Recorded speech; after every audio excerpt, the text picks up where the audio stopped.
everybody. This is Carla Alexander. Happy New Year. I hope you guys have had a wonderful 2021. If your 2021 was anything like mine, then we are kicking one straight to the back and we are going to claim 2022. And with that being said comes a lot of new changes for myself. Oh yeah, this past year has been horrible. If you're new to my page, we're gonna recap. My name is Carla Alexander. I am what my new agent calls, yes, I have an agent, who knew, what he calls a personality. So I am what I like to call a jade of some trades and a master of some, because there's there's more. There's quite a few things that I'd like to talk about, or I'd like to, share with you guys. And I can't come up with a niche. There's just not gonna be, pick one thing that you're good at. I can't do that because I'm good at so many different things. So he says, we're gonna make you a personality. I said, oh, okay, that works for me. I could be a personality, I can do all that. But anyway, so we're gonna work on that. And I've gone through a lot of different experiences from when I first started my YouTube channel, when I first moved to Georgia. And I'm thinking that I was gonna be this mega star who could pay her bills and her rent and everything was gonna be Gucci, and just did not pay attention to the signs, which of course when you don't know, you're not going to. And I lost everything. I lost everything, right down to my grandmother's rings I had to pawn to pay my rent. I when I say humbling, here I am 3-4 years later, right back where I started, literally right back where I started. I am staying in the exact same apartment that I started in when I was 16. And when I first had to move back here with my daughters, I was very angry. I was humiliated, embarrassed, ashamed, all of the feelings you think that you would go through if you have to eat humble pie after thinking that you got this and then you don't, and you got to come right back. It was not an easy experience. And it caused a lot of unnecessary animosity between my daughter and myself. And it was bad for a while. It was bad for a while. I guess I had to take a sabbatical and stop worrying about how I was going to get my message out to everybody and start listening to the message that the universe has been trying to tell me. And it's been hard because I'm stubborn. I wanted to do things my way, but there is no my way. There's only the universe's way, or there's no way. And I had to find that out through a couple of experiences that I don't want to have to go through again. So I'm listening. Let's just say I'm listening. So I am an empath. I am a clairsentient empath. I'm not really sure if you guys are aware what that is, but that's me. I am knee deep in my spirituality right now. I have a lot of learning to do, reintroducing myself to a lot of the ways that my mother raised my sister and I, because she also raised us in a very spiritual New Age religion. So I have a lot of catching up to do. But what I had to really realize is that in order for me to truly understand what I needed to do in this world, I had to let go of the anger. I had to let go of the animosity. I had to let go of the hurt. People in this building that I'm living in, I felt did me dirty. And I'm walking around like, and for what? Why am I spending all of my time keeping that anger when clearly I'm supposed to be letting it go, and I just didn't want to. And the longer I held on to it, the harder things got for me here. I was angry, just, oh, utterly angry. So I have decided that I wasn't gonna fight anymore. I'm done. I've hit rock bottom. I don't want to know if I can get any lower than this. I'm not interested in knowing. I don't want the lesson. So I'm trying to understand and hear what is out here for me. And part of that means being able to accept the responsibility behind being an empath and being a clairsentient. For a very, very long time, I didn't know what that was. I didn't know what the responsibility meant, and I didn't want it. And then once I moved and I ignored the signs, I got arrested. Let's put it like, I got arrested before I figured this out. And ever since then, things have just changed. Doors have been opening up to me, more things, more roads on this journey, things that I didn't even know I wanted to know. And now it's like, I just can't stop learning. I can't stop wanting to share with everyone what I'm learning, because I'm like, yo, this is it. This is the key right here. This is everything. Even in the midst of your greatest trials, I'm sitting here and I'm like, yo, it's nobody's fault but my own. And I accept that.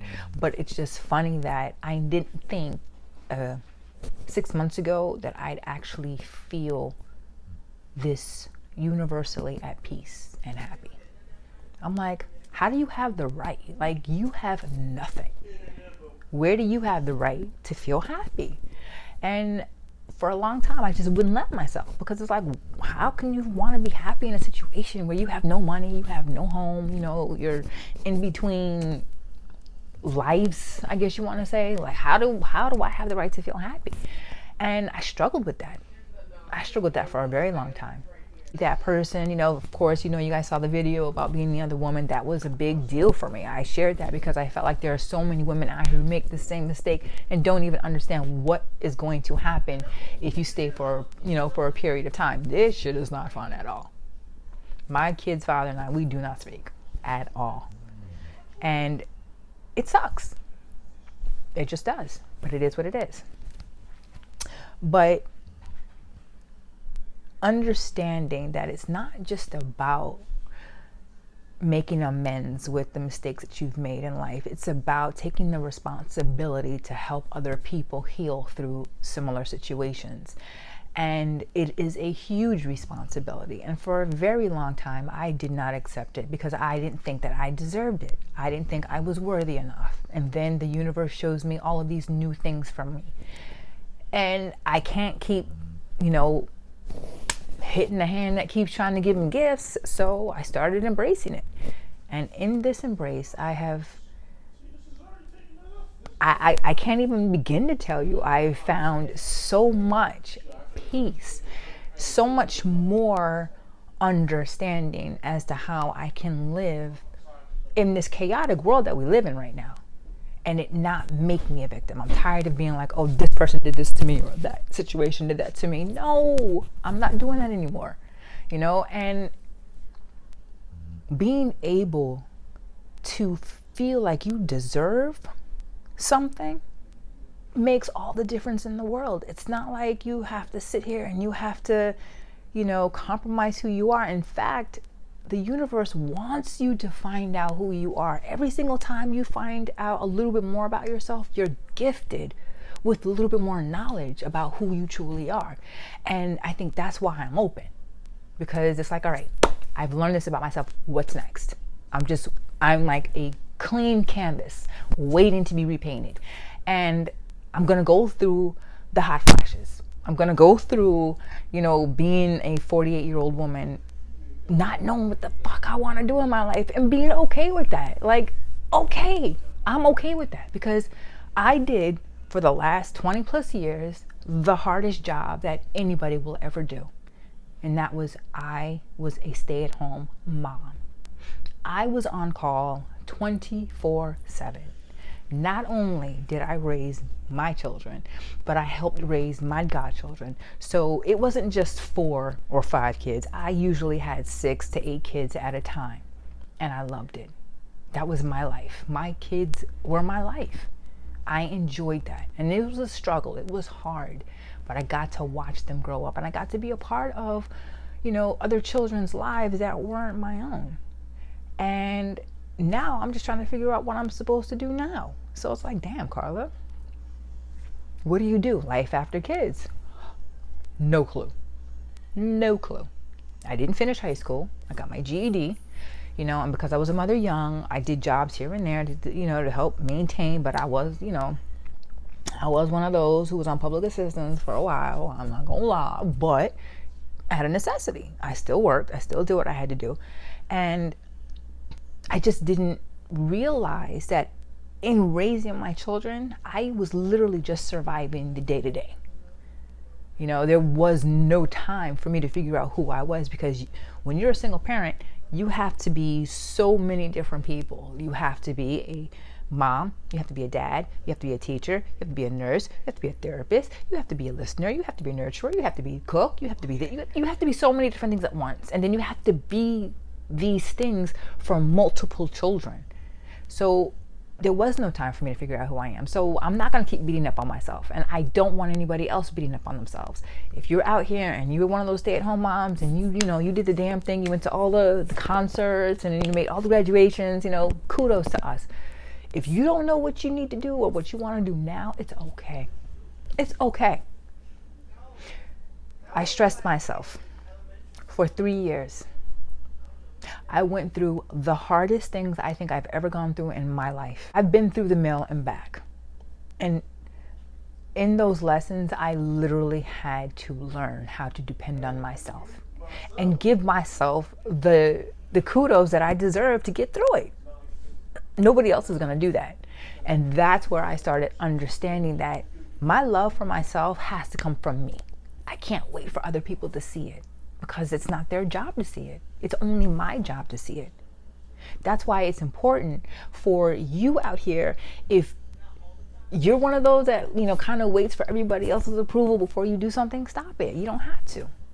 The only person that matters is you and what you can bring to the table and how you're going to make it through the day.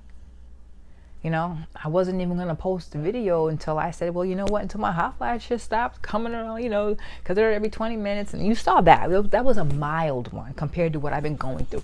But if I keep doing that, I'm never going to get my videos out. I'm never going to get the word out that I want. I'm never going to be able to share my experiences. So I stopped worrying about it. This year is going to be different. It has to be. I can't go any lower. I'm not going to go any lower. I don't have any plans on going any lower than this. This is my rock bottom. And once I figure it out and I get it together, the universe is going to fix everything. And I'm not saying that I'm one of those people that's going to sit back and wait. No, I have to do my job too. But my job right now is to figure out who I am, why I'm here, what my purpose is, and then figure out what I'm going to do with that. So I've started with my divination. I don't know if you guys are aware of tarot readings and divination and, crystals, but I'm into all of that jazz. I am an eclectic practitioner. I enjoy the practices of Wicca and Hoodoo. I enjoy learning about our history. And I'm not afraid to say it. Anyway, these are my tarot cards. One of the things that I've learned about myself is that as a clairsentient, I definitely have the ability to read the energy from other objects. And that, when I first figured that out, it freaked me out. I practiced with my daughter. She looked at me and I looked at her. I was like, okay, so maybe this is real. Maybe I do have a little abilities. But the cards help. So if you are an empath, or you think you might be an empath, or you are just wondering about it, because I feel like everybody has the ability, it's just some people need to tune into it, feel free to leave me a message. Text me, DM me, leave a comment, and I will definitely help you try and figure it out, because it's trippy. It's trippy. But yeah, so these are my cards. I picked these particular cards. I had 3 different decks. And for some reason, these cards just called me. They just called me. I picked up other things. I thought I wanted to try other tarot cards, but these are the ones that I kept hearing. I hear my cards. I know that sounds crazy, but it's the truth. And when it was time for me to find them, they were just there, downstairs in the basement.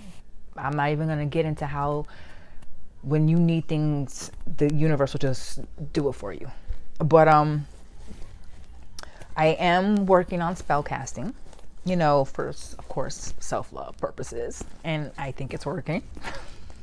I don't know, because I feel like magic is everywhere anyway. It's just a matter on wanting to see it. And that's what I'm learning. So, you know, if you guys are new to, you know, practicing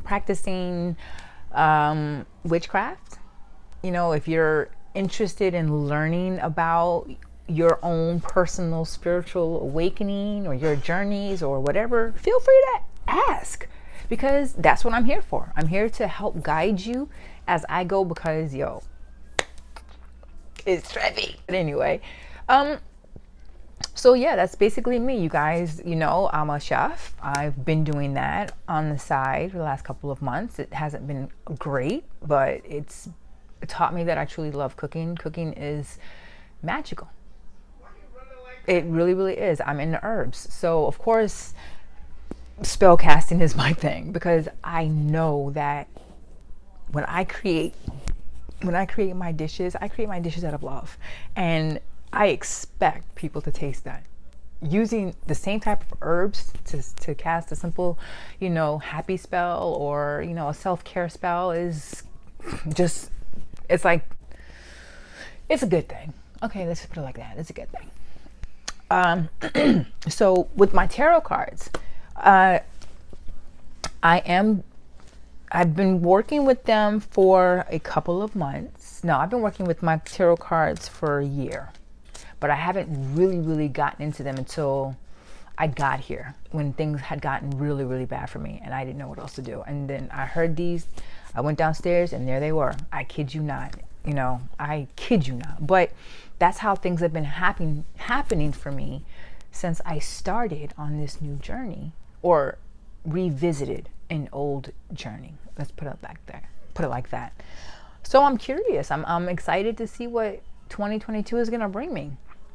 I'm still into fitness, so you're gonna see some videos on that. And if you guys have any ideas, or if you have any tips, or you're interested in learning how to do something, when you see a video up, just comment. Hey, that's what I'm here for. I have so much to talk about and I have so much to share. I've healed so much, and I want whoever out here is hurting to feel what I feel. And it is so possible. And I never thought I'd ever find it, but it's possible. Okay, so we're gonna talk about it. This is Brownie. Say hi, Brown. Yeah, anyway. Forget to like and subscribe, comment, and yes, I have slept with other women's men in the past, but that is the past. And I am going to be giving advice on love and life, and if you guys don't like it, you know, you are more than welcome to just unsubscribe. But just with that being said, just because I may have made some mistakes in the past doesn't mean that I haven't learned from them, and it doesn't mean that you can't learn from them. So I'm going to share what I've learned, and hopefully someone will say thank you, as opposed to calling me a homewrecker, which we already know, but I'm over it. Y'all need to be too. Anyway, yeah. So remember, it is never too late to recreate who you are. I have had people tell me in my family, and I've had people tell me that were complete strangers, that I would never succeed. I would never be anything other than what they saw. And that might be very well true, but there's so much more. And that's why I won't stop. That's why you can't stop. You cannot stop going for your dream. And I mean that deep-seated, dark dream that we're going to talk about that in another video for shadow work, because I can't even begin to talk about that. But be yourself. Be yourself unapologetically. And don't worry about what everybody else has to say, because it doesn't matter. I'm telling you, it doesn't. And if you have a hard time with that, I'm going to show you how you can unblock that. Get that right out of your system. Because at the end of the day, the only thing that really matters is what you think about yourself. That's it.